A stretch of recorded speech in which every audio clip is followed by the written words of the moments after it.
Kalau tiada angin, masakan pokok bergoyang. Isu berita palsu yang melanda negara bukan lagi perkara asing dalam kalangan masyarakat tempatan. Bahkan, kemelut ini bertambah serius sejak kemunculan wabak COVID-19 yang menggemparkan dunia. Persoalannya, bagaimana dan sejauh manakah masyarakat tempatan terkesan ditempias berita palsu COVID-19 ini? Apakah pula langkah-langkah yang boleh dilakukan oleh setiap anggota masyarakat untuk membanteras isu berkenaan daripada terus mengancam ketenteraman komuniti sejagat? Penularan berita palsu mengundang pelbagai impak negatif dalam kalangan masyarakat tempatan, antaranya termasuklah gangguan emosi dalam kalangan anggota masyarakat. Masalah ini timbul ekoran individu atau pewarta yang sedang mengubah naratif informasi berkenaan isu COVID-19 untuk memenangi perhatian orang ramai.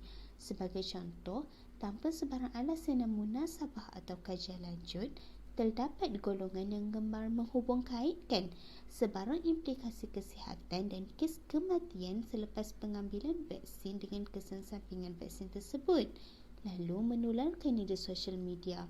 Misalnya, dakwaan terhadap kematian seorang gadis di Baling, Kedah telah menjejaskan emosi dan persepsi masyarakat terhadap kesan sampingan COVID-19.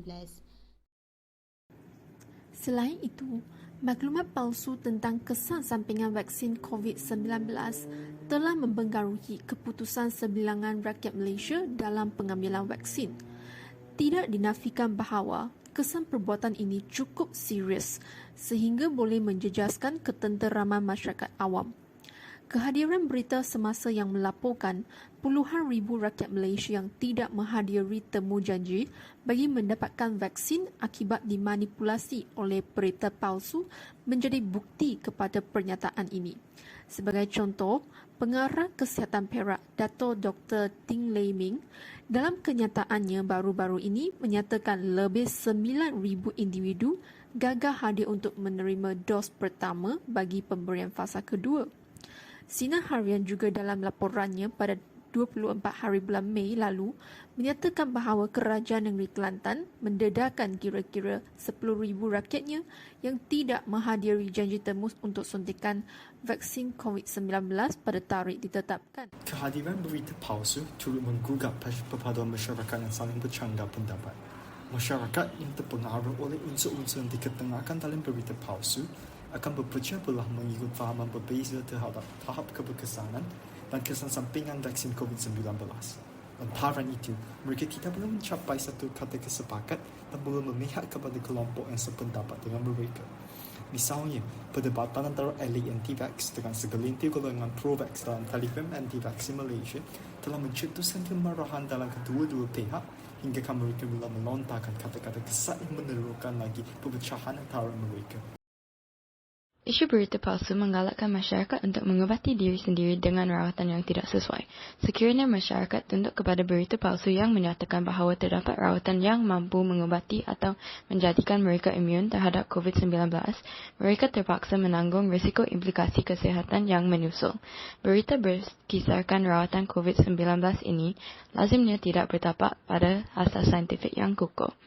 Contohnya, berita harian Metro pada 19 Julai 2021 telah mengutarakan ketaksuban masyarakat terhadap keupayaan pil ivermectin untuk melawan jangkitan COVID-19.